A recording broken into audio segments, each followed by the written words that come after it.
பேராசிரியர் சுபவீர பாண்டியன் அவர்கள் நமக்கு தேவையான பல பயனுள்ள தகவல்களை அழகிய தமிழில் இனிமையாக தொகுத்து வழங்க வந்திருக்கிறார். அவற்றை கவனிக்கலாம். நிகழ்ச்சியில் அடுத்த பகுதியாக வரவிருப்பது ஒன்றை சொல் நன்றை சொல்.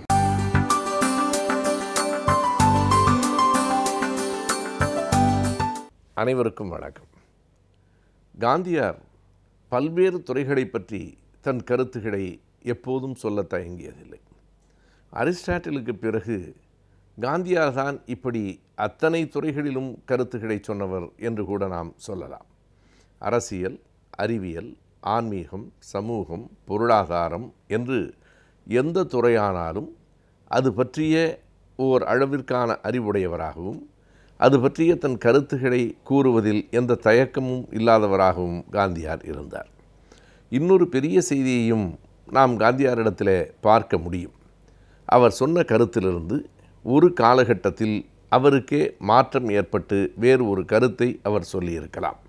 ஆனால் தன்னுடைய பழைய கருத்தையும் அவர் மறைத்ததில்லை. அனைத்தையும் அவர் பதிவு செய்துவிட்டு போயிருக்கிறார் என்பது ஒரு பெரிய செய்தி. எப்போது தங்களுக்கு மனமாற்றம் ஏற்பட்டு விட்டதோ அப்போது பழைய செய்திகளை வெளியில் காட்ட வேண்டாம் என்று கருதுகிறவர்கள்தான் கூடுதல். ஆனால் நான் இப்படித்தான் எண்ணியிருந்தேன் என்பதை பிற்காலத்திலும் அவர் மறைக்காமல் தான் வைத்திருக்கிறார். தொடக்கத்தில் அவர் சாதிய வர்ண கோட்பாடுகளை முழுமையாக ஆதரித்தார். தீண்டாமையை மட்டும்தான் எதிர்த்தார். பிற்காலத்தில் இந்த சாதியம் பற்றியும் அவருக்கு மாற்று கருத்துகள் ஏற்பட்டன. ஆனால் தொடக்கத்தில் நால் வர்ண கோட்பாட்டையும் சாதியையும் முழுமையாக ஆதரித்ததை அவர் மறைக்கவே இல்லை. அப்படித்தான் பல பழமைவாத கருத்துகள் காந்தியாரிடத்திலே இருந்தன. சிலவற்றிலே பெரிய மாற்றம் பின்னாலும் கூட ஏற்படவில்லை. குறிப்பாக சொல்ல வேண்டுமானால் தொடர் வண்டிகள், ரயில்கள் பற்றி அவருக்கு மிக எதிர்மறையான கருத்து இருந்தது. ஆங்கிலேயர்கள் கொண்டு வந்த மருத்துவமனைகள், தொழிற்சாலைகள், இந்த மூன்றையும் அவர் ஒரு கட்டத்தில் மிக எதிரான கருத்துகளோடு அவர் அதனை முகம் கொண்டிருக்கிறார். இவை எல்லாவற்றையும் அவருடைய நூலிலேயே நம்மால் பார்க்க முடிகிறது. ஹிந்த் ஸ்வராஜ், அதாவது இந்தியன் ஹோம் ரூல் என்கிற பொருளை தருகிற, இந்திய சுயாட்சி என்கிற பொருளை தருகிற ஹிந்த் ஸ்வராஜ் என்கிற அந்த புத்தகத்தில் காந்தியாருடைய இந்த பழமைவாத கருத்துகள் அனைத்தும் அப்படியே பதிவாகி இருக்கின்றன. அவருடைய காலத்திற்கு பிறகு ஏறத்தாழ ஒரு 15 ஆண்டுகளுக்கு பிறகு அவர் முன்னால் எழுதிய அந்த கட்டுரைகளெல்லாம் தொகுக்க பெற்று 1962ஆம் ஆண்டு அகமதாபாத்தில் இருக்கிற நவஜீவன் பதிப்பகம் அந்த புத்தகத்தை வெளியிட்டிருக்கிறது. இன்றைக்கும் அந்த புத்தகம் நமக்கு கடைகளிலும் நூலகங்களிலும் கிடைக்கிறது. அந்த புத்தகத்திலே தான், இந்த ஹிந்த் ஸ்வராஜ் என்கிற புத்தகத்திலே தான் தொடர்வண்டிகளை பற்றி அவர் எழுதியிருக்கிற எழுத்துகள் நமக்கு வியப்பாக இருக்கின்றன. காந்தியாரா இவ்வளவு கடுமையாக எழுதியிருக்கிறார்? இந்த ரயில்கள் தான் நமக்கு நோய்களையெல்லாம் கொண்டு வந்து சேர்த்து விட்டன என்கிறார். வெள்ளைக்காரன் தன்னுடைய வசதிக்காக இங்கே கொண்டு வந்து இந்த தொடர் வண்டிகளை, ரயில்களை விட்டிருக்கிறான். இவைகள் ஒரு விதமான பாவத்தை போலத்தான் இருக்கின்றன என்கிற அளவுக்கு காந்தியார் எழுதியிருக்கிறார். ஏன் தொடர் வண்டிகளின் மீது அவ்வளவு கோபம்? ஒன்று உண்மைதான்.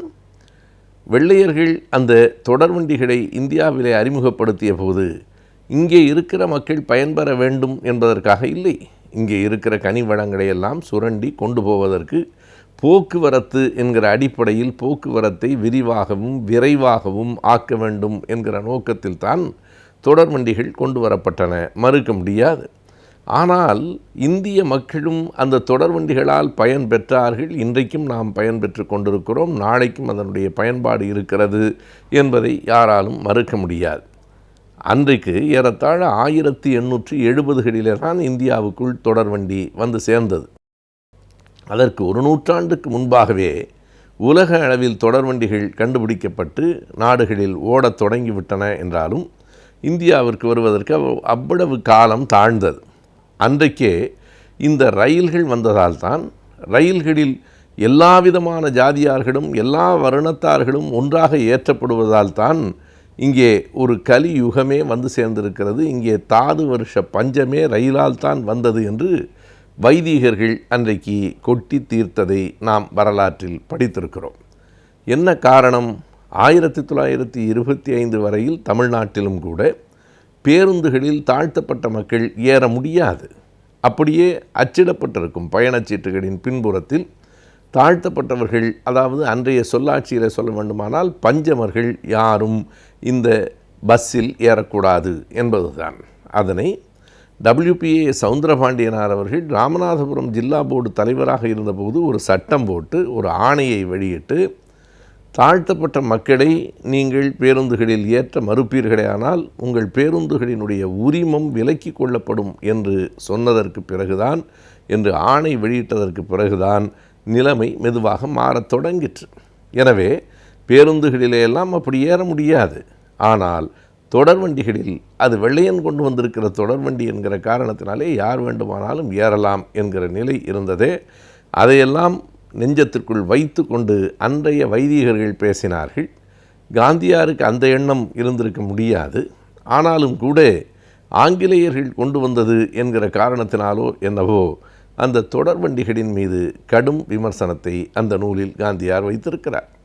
அதுபோலவே மருத்துவமனைகளை அவர் கடுமையாக சாடுகிறார்.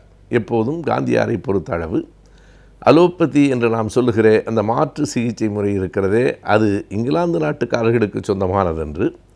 ஆனாலும் இன்றைக்கும் நாம் அதனை ஆங்கில மருத்துவம் என்று தான் சொல்லுகிறோம். அதன் காரணமாகவோ என்னவோ அந்த மருத்துவமனைகளையும் அவர் கடுமையாக எதிர்த்தார். இந்த மருத்துவமனைகளும் இங்கே இருக்கிற மருத்துவர்களும் ஒன்றுக்கும் உதவாதவர்கள் என்றார்.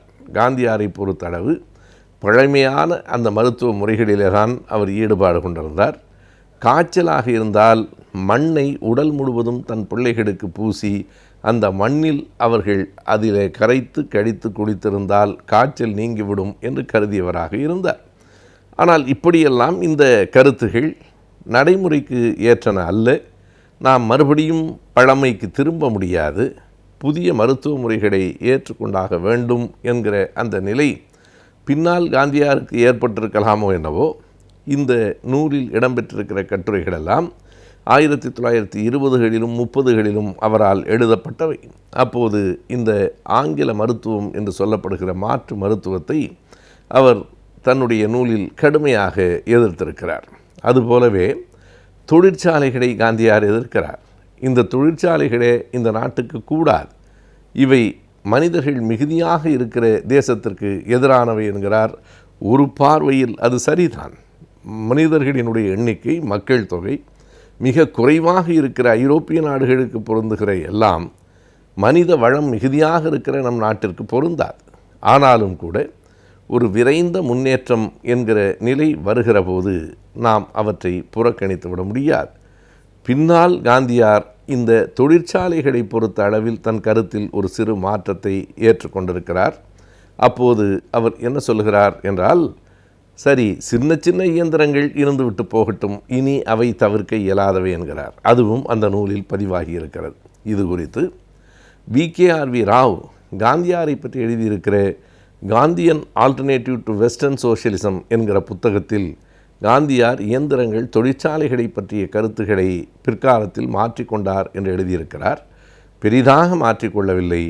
சின்ன சின்ன இயந்திரங்கள் அது அனுமதிக்கப்படலாம் என்கிற அளவிலே தான் அவர் எழுதியிருக்கிறார். எனவே காந்தியாரை பொறுத்தளவு பழமைவாதத்தில் ஒரு கூடுதலான நம்பிக்கை உடையவராகவே இருந்திருக்கிறார் என்பதை இந்த ஹிந்த் ஸ்வராஜ் புத்தகம் நமக்கு எடுத்து காட்டுகிறது.